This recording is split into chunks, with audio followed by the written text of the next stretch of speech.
السلام دوستو، آپ دیکھ رہے ہیں جناب ڈاکٹر عبدالقدیر صاحب کی آخری آرامگاہ، جو کہ اسلام آباد کے قبرستان میں موجود ہے۔ یہ ہے وہ قبر اس عظیم انسان کی، اس عظیم شخص کی، جس نے پاکستان کو وہ تحفظ فراہم کیا جس پر آج ہر پاکستانی کو فخر ہے۔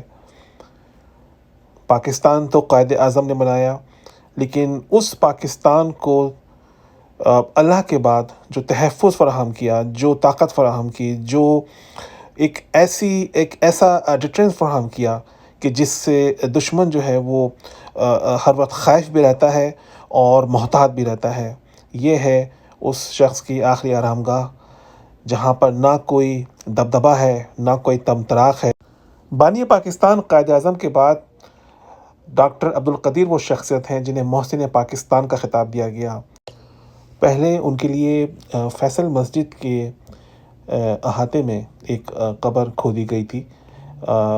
اب جہاں تک میں نے اخباروں میں پڑھا، اس کے مطابق ایسا معلوم ہوتا تھا کہ جیسے کہ ان کی خواہش تھی کہ ان کو فیصل مسجد کے احاطے میں دفن کیا جائے، لیکن بعد میں ان کے اپنے رشتہ داروں کے مطابق جو ان کی خواہش تھی وہ یہ تھی کہ انہیں عام قبرستان میں عام طریقے سے دفن کیا جائے۔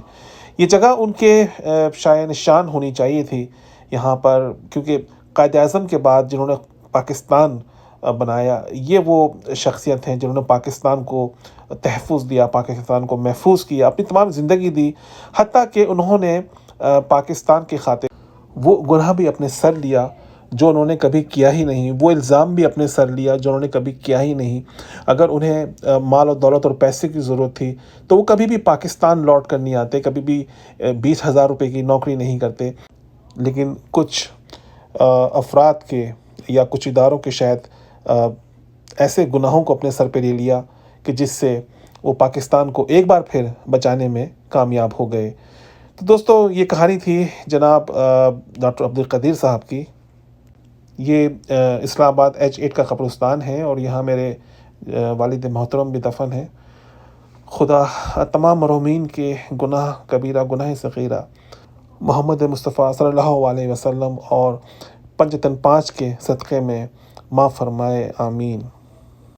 آپ سب سے جملہ مرحومین کے لیے ایک سورہ فاتحہ کی درخواست ہے۔ شکریہ۔